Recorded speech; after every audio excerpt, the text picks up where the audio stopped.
Hello guys, my self Sawan Rathore from Kota.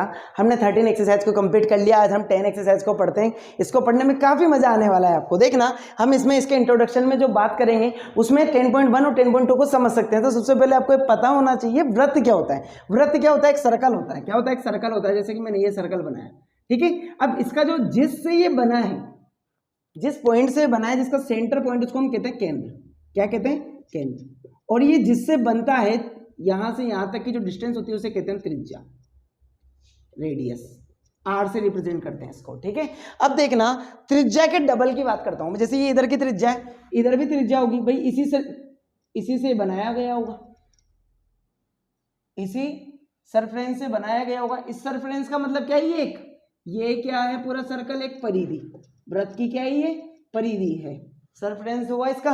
और ये radius है, इसको मैंने सर्कल करके जब बनाया होगा तो इधर भी इसकी रेडियस रही होगी। यदि इसके जस्ट पीछे की रेडियस की बात करता हूं मैं, तो ये क्या बन जाता है? इधर भी आ रहा होगा, त्रिज्या। और इस पूरे पार्ट को हम क्या कहते हैं? व्यास, डायामीटर। इस पूरे पार्ट को हम क्या कहते हैं? डायामीटर कहते हैं। तो व्रत के परिधि तो उसका बाहर का बन गया सरफेरेंस, और अंदर का क्या होगा? डबल त्रिज्या होगी। तो मैं यहां लिख सकता हूं व्यास क्या होता है? व्यास क्या होता है? 2r। व्यास क्या होता है? 2r के बराबर होता है। व्यास को हम d से रिप्रेजेंट करते हैं, तो d बराबर 2r। यहीं से हम कह सकते हैं r जो क्या होता है?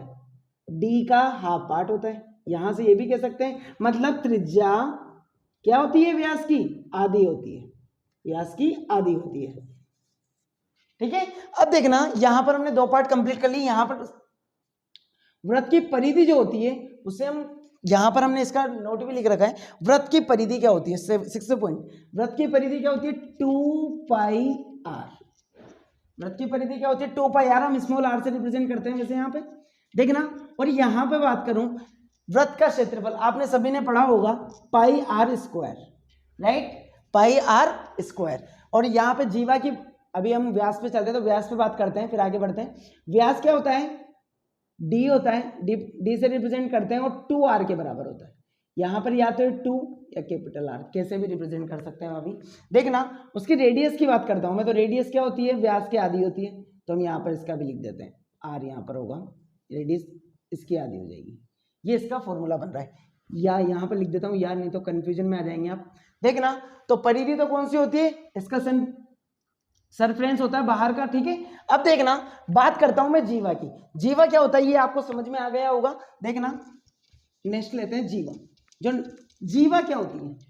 व्यास से कम वाला पार्ट जो सर्कल के अंदर का होता है वो जीवा कहलाती है हमारी। व्यास से कम वाला, देखना, जैसे सर्कल है हमारा, देखना यहां से यहां कोई रेखा खींच दिया तो सेंटर पॉइंट है इसका केंद्र, जिसको हम क्या कहते हैं? ओ, ठीक है। अब ये वाला जो पार्ट है ये हमारी क्या है? जीवा।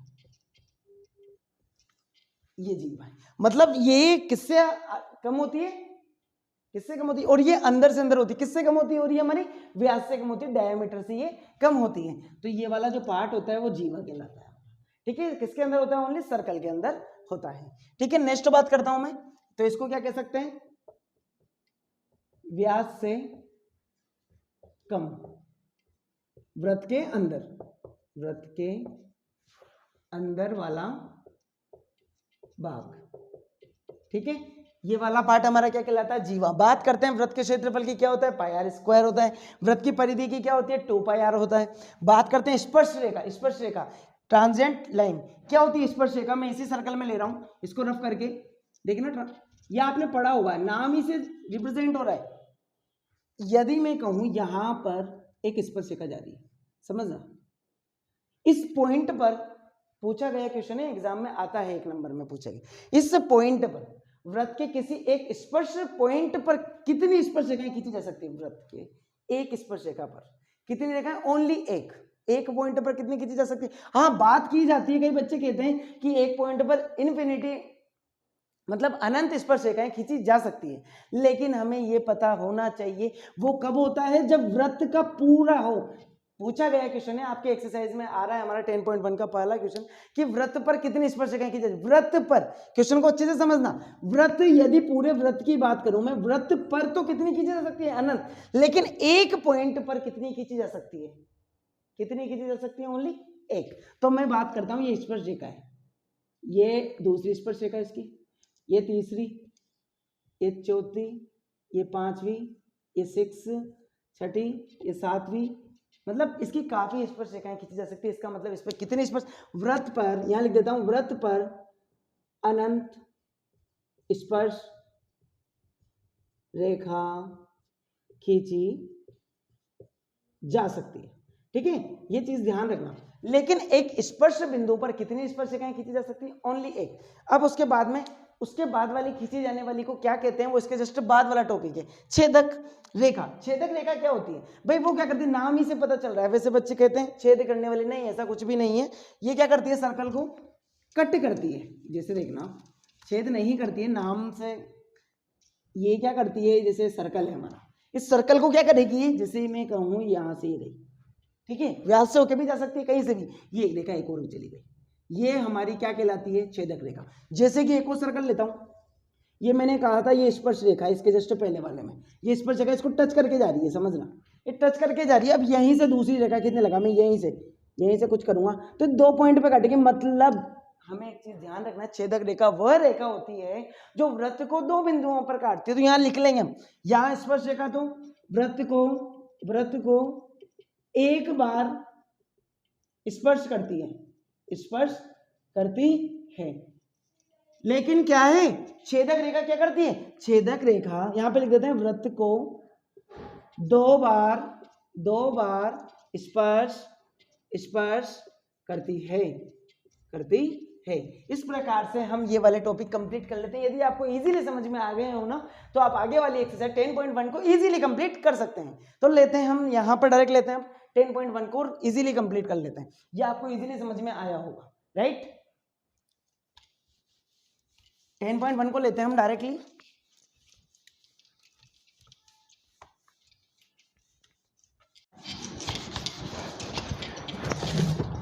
को लेते हैं, 10.1 डाल लेते हैं। देखना यहाँ पे लिख रहा हूँ 10.1। देखना क्वेश्चन नंबर फर्स्ट जो इसका है, एक वृत्त की कितनी स्पर्श रेखाएं हो सकती है। जैसा कि अभी हमने देखा था, सेम एज इट इज उसी तरीके से एक वृत्त की स्पर्श रेखाएं कितनी हो सकती है, आप ऐसे बता सकते हैं कितनी हो सकती है, अनंत स्पर्श रेखाएं हो सकती है। क्योंकि अलग अलग बिंदु पर, जैसे ये वृत्त है हमारा, इस पर यहाँ पर कोई स्पर्श रेखा हो सकती है, हो सकता है यहाँ पर भी हो सकता है यहाँ पर हो, यहाँ पर भी होगी, यहाँ पर भी होगी, इसके जस्ट आगे पॉइंट होगा वहां पर भी होगी, और इसके जस्ट यहाँ पे होगा, यहाँ पे भी होगी, इसके यहाँ पर मिड में भी तो हो सकती है ना स्पर्श रेखा, जो एक बिंदु पर टच करे। तो अनंत कितनी स्पर्श रेखा हो सकती है वृत्त पर, कितनी हो सकती है, अनंत स्पर्श रेखा। क्वेश्चन नंबर 1 का आंसर ही कंप्लीट। ठीक है, क्वेश्चन नंबर 2 लेते हैं। इसमें दिया है रिक्त स्थानों की पूर्ति कीजिए, किसी वृत्त की स्पर्श रेखा, इसको रफ कर देता हूं मैं, क्वेश्चन नंबर 2 लिख लेते हैं यहां पर हम। क्वेश्चन नंबर 2 काफी इजी है ये वाली एक्सरसाइज। देखना, किसी वृत्त की स्पर्श रेखा उसे बिंदुओं पर प्रतिच्छेद करती है। किसी, मैंने लिखा था स्पर्श रेखा, जहां पर लिखाई थी स्पर्श रेखा वृत्त के कितने बिंदुओं पर स्पर्श करती है, एक बिंदु पर। तो डायरेक्ट आंसर लिख सकते हैं। क्वेश्चन नंबर 1 में कितना आने वाला है, इसमें दिया हुआ है क्वेश्चन, किसी वृत्त की, यहां पे लिख लेते हैं, किसी वृत्त की स्पर्श रेखा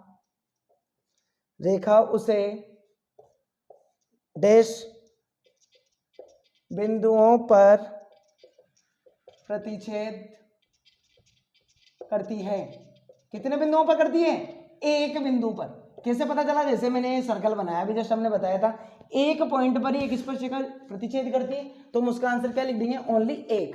जबकि 2 पर करने वाली को क्या कहते हैं, हम छेदक रेखा कहते हैं। तो नेक्स्ट जो क्वेश्चन है, देखना क्वेश्चन नंबर 2 है, वृत्त को 2 बिंदुओं पर प्रतिच्छेद करने वाली रेखा को क्या कहेंगे, छेदक रेखा। हमने जस्ट बताया था, इसका डायरेक्ट लिख रहा हूं मैं, छेदक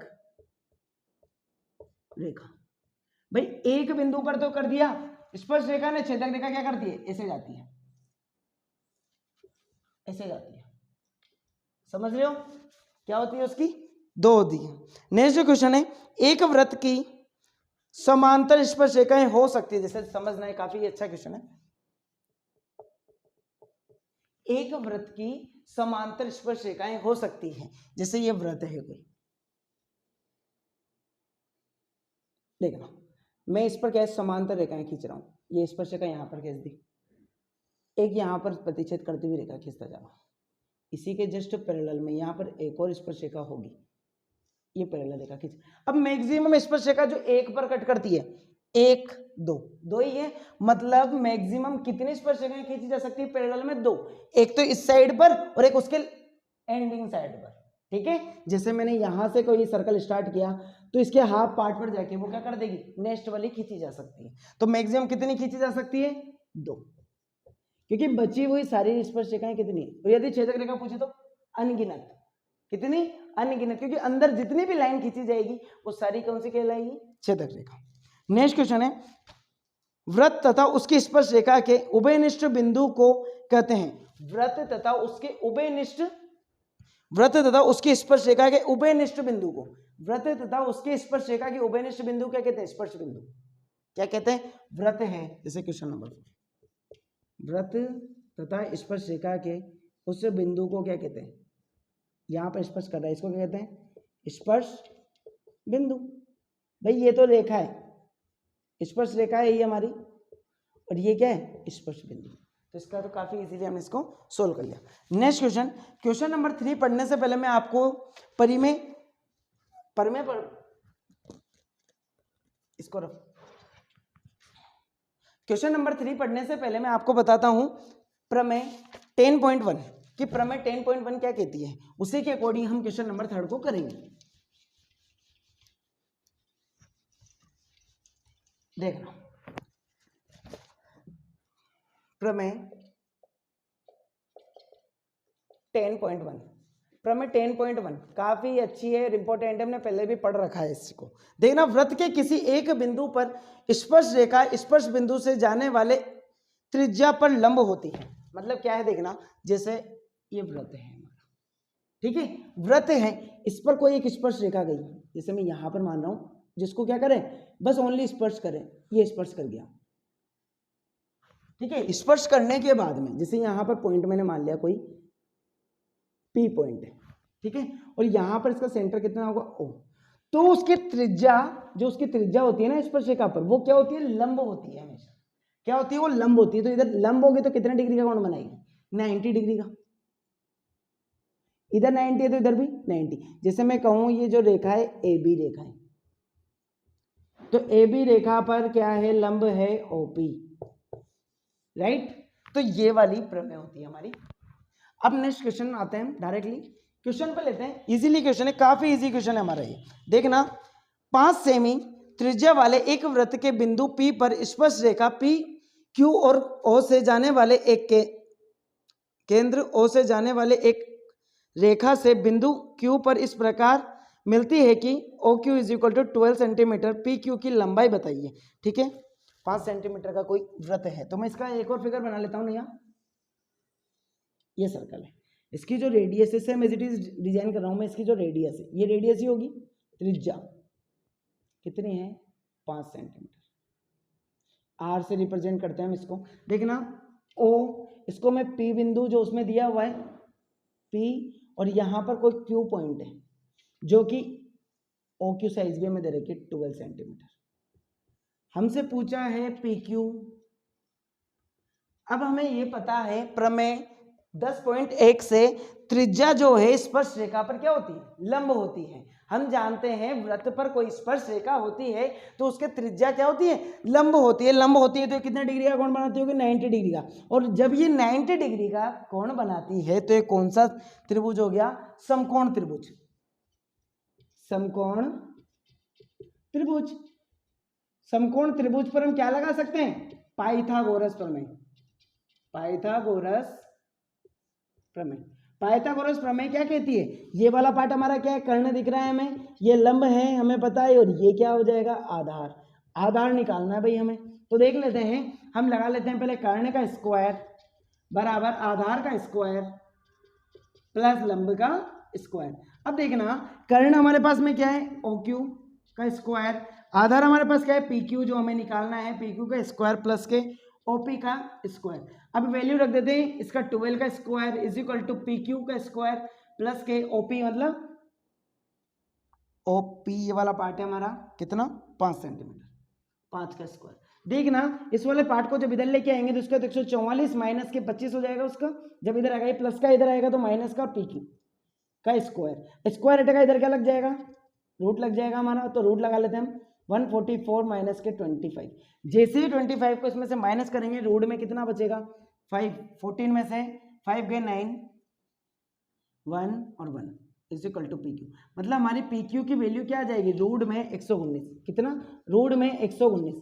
हमें इस क्वेश्चन में ऑप्शन दिए हुए हैं, option A is equal to दे रखा है 12 सेंटीमीटर, फिर 13 सेंटीमीटर, फिर 8.5 centimetre, root of 119 centimetre, 119 centimetre हमें दिया हुआ है। Option number D is the correct, D हमारा आंसर होगा। नेक्स्ट क्वेश्चन लेते हैं, काफी इजी क्वेश्चन है। क्वेश्चन नंबर 4, एक वृत्त खींचिए और एक दी गई रेखा के समांतर दो ऐसी रेखाएं खींचिए जो उनमें से एक स्पर्श रेखा हो तथा दूसरी छेदक रेखा हो। ठीक है, तो ले लेते हैं। काफी अच्छा क्वेश्चन है, इजी क्वेश्चन है काफी, ये आपको इजीली समझ में आया होगा। क्वेश्चन नंबर 4, एक दी हुई रेखा है, उसको हमने पास में क्या खींचना है, एक स्पर्श रेखा खींचनी और दूसरी छेदक रेखा खींचनी है। तो एक दी हुई रेखा में थोड़ी दिया हुआ है क्या है वो रेखा, इसमें यूं भी नहीं बताया होगा वो दी हुई जो रेखा है वो कौन सी है, हमें ये नहीं पता, तो मैं उस रेखा को मान रहा हूँ छेदक। ये रेखा है कोई अंदर, समझ में आया, छेदक रेखा है।